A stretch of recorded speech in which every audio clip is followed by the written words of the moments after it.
नमस्कार. माझ्या यूट्यूब चॅनलमध्ये तुम्हा सर्वांचे खूप खूप स्वागत आहे. आजच्या व्हिडिओमध्ये आपण पाहणार आहोत म्हातारपणातील एकटेपणा सांगणारी ही हृदयस्पर्शी कथा. चला तर मग. जोडीदाराची उणीव, म्हातारपणातील एकटेपणा सांगणारी ही हृदयस्पर्शी कथा. संध्याकाळचा फेरफटका मारून शंकरराव घरी आले होते. अजून तर पायातील बूट पण त्यांनी काढले नव्हते. तोच सुनबाईने विचारले, बाबा तुम्ही आज रात्रीच्या जेवणात काय खाणार आहात? कारण आम्ही सगळे बाहेर जाणार आहोत. अच्छा. शंकरराव स्वतःशीच पुटपुटले. म्हणाले, आज तर रविवार नाही आहे, कोणाचं लग्न पण नाही आहे, बहुतेक कोणाच्या तरी वाढदिवसाची पार्टी असेल. जाऊ दे, मला काय करायचंय या वयात.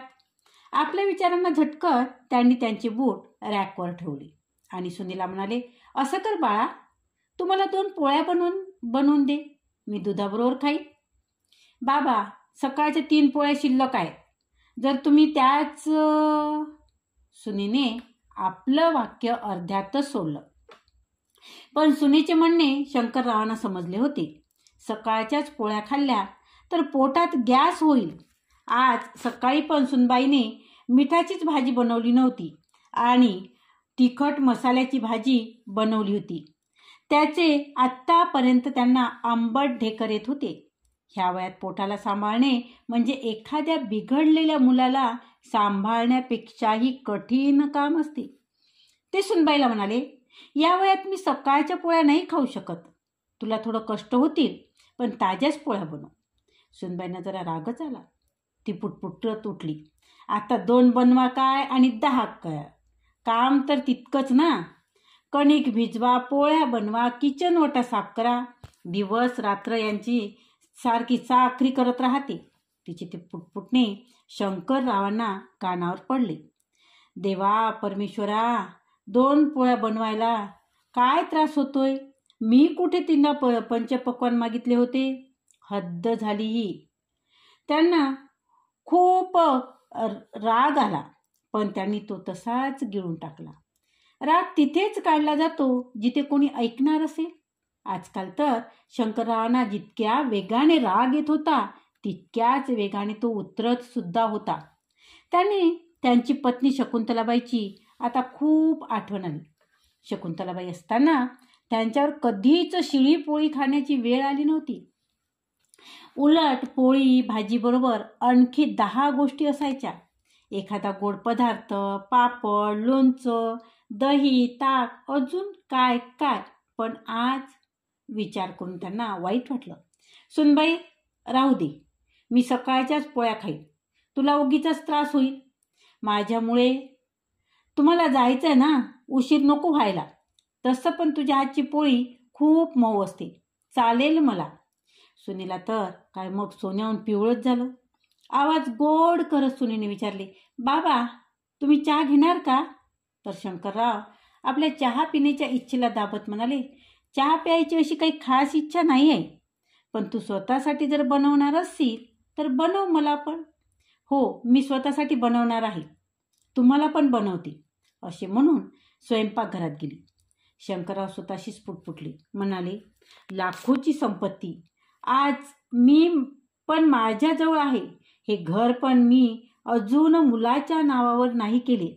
मुलाने कधी विषय काढलास तर ते म्हणत, एकुलता एक मुलगा आहेस तू माझा, माझ्यानंतर तुझंच तर आहे सगळं. बँकेच्या खात्यात पण भरपूर पैसे होते.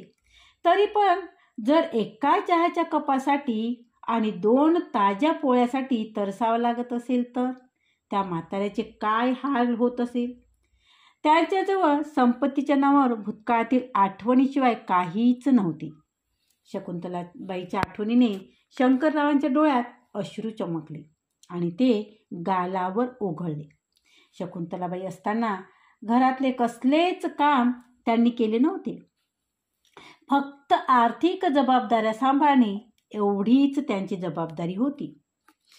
त्यांच्या कपड्याच्या दुकानाने त्यांना नेहमीच साथ दिली होती आणि शकुंतलाबाई तर त्यांच्या कुठल्या तरी पुण्याईचं फळ होतं. ते नेहमी आपल्या पत्नीला प्रेम आणि इज्जत द्यायचे, पण त्यांच्यासमोर कधीही ते बोलून दाखवू शकले नाही. शकुंतलाबाईच्या इच्छा पण ते दररोजच्या धावपळीमुळे पूर्ण करू शकले नव्हते. शकुंतलाबाईला वैष्णवदेवीच्या दर्शनाला पण नेऊ शकले नव्हते. त्या नेहमी म्हणायच्या, दर्शनाला जाऊया, पण प्रत्येक वेळेस त्यांची इच्छा पुढच्या वर्षावर ढकलली जायची. संसार आणि जबाबदाऱ्या सांभाळता कधी शकुंतलाबाईच्या इच्छा मौन रूपात गेल्या हे सुद्धा कळलेच नाही. नंतर मुले, संसार अशा वेगवेगळ्या जबाबदाऱ्यामध्ये फिरायला जाणं, मजा मस्ती करणं यासारख्या गोष्टीसाठी वेळच मिळाला नाही. शंकररावांनी पाहिले, आरोही आणि रोहन दोघे ट्युशनवरून घरी आले होते. त्यांनी आपल्या बॅगा खाली टाकल्या आणि आपल्या आजोबाकडे धावत गेले. आजोबा, चला ना खाली जाऊया खेळायला. बस एवढेच काय क्षण जेव्हा मुलांसोबत ते पण त्यांच्यासारखं लहान होऊन सगळं विसरून जात होते. शंकरराव काही बोलायच्या आतच सुनबाईचा आवाज आला, चला सोडा आजोबांना, आज आपल्याला पार्टीला जायचं आहे ना. बाबा येतेच असतील. मुलांनी गळ्याभोवती घट्ट मारलेली मिठी सैल पडली आणि ती आईकडे पळत गेली. आरोही 6 वर्षाची होती आणि रोहन 8 वर्षाचा होता. बस यांच्या सहवासात शंकरराव सगळी व्यथा विसरून जात होते. विचार करत शंकरराव बाल्कनीमध्ये आले. हलक्यासा थंड हवेच्या झुळकीने त्यांचं स्वागत केलं. ते तिथे असलेल्या खुर्चीवर बसले. सुनेने चहा आणून दिला. ती चहा घोट घोट पीत होती. पीत फुटले, गिळत होते फक्त, कारण त्यात ना आलं ना विलायची, फक्त कमी साखरेचं पाणी होतं ते. त्यांनी मनात विचार केला, आज सुनबाई गेल्यानंतर स्वतःच मस्त चहा बनवी, आलं विलायची आणि थोडीशी जास्तीची साखर घालून, आणि त्यांच्याबरोबर खाईन 2 पोळ्या. पोळ्याविषयी विचार येताच त्यांच्या तोंडाची चव परत खराब झाली. पण काही उपाय नव्हता. चहाचा कप ठेवायला किचनमध्ये आले तर सुनेचा आणि मुलाचा कप धुतलेला होता. मग त्यांनी आपला कप धुतला आणि आपली राम लिहायची वही घेऊन ते परत बाल्कनीमध्ये येऊन बसले. तेव्हा त्यांची नजर सुकलेल्या तुळशीच्या झाडाकडे गेली. शंकररावांनी 1 तांब्या पाणी आणून तुळशीत ओतले. 4-5 मिनिटांनी त्यांच्या लक्षात आलं की तुळशीच्या सुकलेल्या झाडाचं हास्य आता परत आलं होतं. ते टवटवीत झालं होतं आणि त्यांच्याकडे पाहून ते हसत होतं. त्यांना आठवलं की शकुंतलाबाई रोजच सकाळी तुळशीच्या झाडाला पाणी द्यायच्या आणि संध्याकाळी तुळशी समोर दिवा लावायच्या. आता तर संध्याकाळचा दिवा नाही देवघरात लागत ना तुळशीजवळ लागत. तुळशीसमोरही दिवा नसतो आणि देवघरात सुद्धा दिवा नसतो. किती संस्कार आणि किती परंपरा ती आपल्यासोबत घेऊन गेली कोणास माहीत. शकुंतला, अजून या घराला आणि मला तुझी गरज होती. तू मला खरंच धोका दिलास ग. सोबत राहायचं वचन तू तोडलंस आणि मला एकटं सोडून तू निघून गेलीस. शंकररावांचे डोळे भरून आले होते. बाबा, कुठे बसला आहात तुम्ही? थंड हवा सुटली आहे आणि तुम्ही बाल्कनीत बसला आहात. चला आतमध्ये या, मुलगा बोलला. तर ते आज्ञाधारी मुलासारखे उठून घरात आले. मुलगा, सून, नातवंड सगळे पार्टीला जायला निघाले होते. कोणी खोटं पण सोबत चला म्हणून बोललं सुद्धा नाही. बाबा, तुम्ही जेवण करा आणि तुमच्या औषधाच्या गोळ्या घेऊन झोपा. आम्हाला उशीर होईल. उशिरापर्यंत जागणं तुमच्या तब्येतीसाठी चांगलं नाही. आमच्याजवळ चाबी आहे. खूपच काळजी आहे माझ्या तब्येतीची. मागच्या आठवड्यापासून बोलतोय. डॉक्टरला भेटूया. BP वाढलाय आणि शुगरची काय स्थिती आहे हे पण जाणून घ्यायचं आहे. थोडेसे चाललो तरी दम लागत आहे. पण मुलगा म्हणतो, हे तर म्हातारपणात होतच असतं. जास्त भ्रमात नका राहू. वा बेटा वा, म्हाताऱ्या बापाजवळ बसायला तुला थोडासा वेळ पण नाही आणि पार्टीसाठी वेळच वेळ आहे. डोक्यात अशा असंख्य गोष्टी चालू होत्या. पण प्रत्यक्षात त्यांनी हो म्हणत आपली मान डोलवली. शंकरराव हॉलमध्ये ठेवलेल्या खुर्चीवर येऊन बसले. आता जेवणाची इच्छा नव्हतीच त्यांना, म्हणून त्यांनी TV चालू केला. आज व्हॅलेंटाईन डे होता, म्हणजे प्रेमाचा दिवस होता. टीव्हीवर सगळीकडे त्याच न्यूज चालू होत्या. समोरच्या पिवळ्या रंगाची लाल बॉर्डर असलेली साडी घातलेल्या शकुंतलाबाईचा फोटो होता. ते त्या फोटोकडे एकटक पाहू लागले. प्रेम तर त्यांनीच केलं होतं शकुंतलाबाईवर, आयुष्यभर केलं होतं, जीव ओतून केलं होतं. फक्त कधी ते बोलून दाखवता आलं नाही. त्यांनी टीव्हीवर पाहिलं, लोकांनी लाल रंगाचे कपडे घातले होते. मोठमोठे फुलांचे गुच्छे घेऊन लोक ग्रीटिंग खरेदी करत होते. माहीत नाही अचानक त्यांना काय वाटले. त्यांनी आपले पैशाचे पाकिट उचलले, घरची चाबी घेतली आणि छडी घेऊन ते बाहेर पडले. शकुंतलाबाईच्या आठवणीत चालत चालत ते आईस्क्रीम पार्लरपाशी येऊन पोहोचले. त्यांना दम लागला होता आता. त्यांच्या श्वासाची गती खूप वाढली होती. ते तिथल्या एका खुर्चीवर बसले. तेवढ्यात तिथे एक फुगे विकणारी मुलगी आली.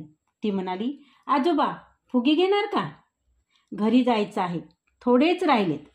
शंकररावांनी पाहिले. जवळजवळ 10-12 रंगीबेरंगी फुगे होते. शकुंतलाबाईंना आपण फुगे खूप आवडायचे. पण आता फुगे घेऊन काय करू? पण त्या मुलीच्या डोळ्यात त्याने निरागसता आणि खरेपणा दिसला. त्यांनी तिला 200 रुपये दिले आणि फुगे विकत घेतले. त्यांना आठवले की शकुंतलाबाई बाहेर पडताना नेहमी 5-10 रुपये जास्तीचे ठेवायच्या आणि गरजू लोकांना त्या मदत करायच्या. कधी त्यांनी टोकले तर म्हणायच्या, देवाची कृपा आहे की त्यांनी आपल्याला घेणाऱ्याचे नाही देणाऱ्याच्या ओळीत उभं केलं आहे आणि 1-2 रुपयाच्या बदल्यात आपल्याला लाखोची आशीर्वाद मिळत असतात. शंकरराव अचानक उठले आणि रस्त्याच्या मधोमध येऊन उभे राहिले. फुगे हवेत उडवत जोरात ओरडले, शकुंतला, माझं तुझ्यावर खरंच खूप प्रेम आहे. त्यांच्या श्वासाची गती वाढली होती. त्यांचे पाय लडखडले आणि ते जमिनीवर धाडकन कोसळले. आसपासच्या लोकांना काही कळायच्या आतच शंकरराव या मोह मायेच्या दुनियेतून निघून गेले होते. आपल्या पत्नीला भेटायची त्यांना खूप घाई झाली होती. धन्यवाद. आजचा हा व्हिडिओ कसा वाटला तो कमेंटद्वारे नक्की कळवा.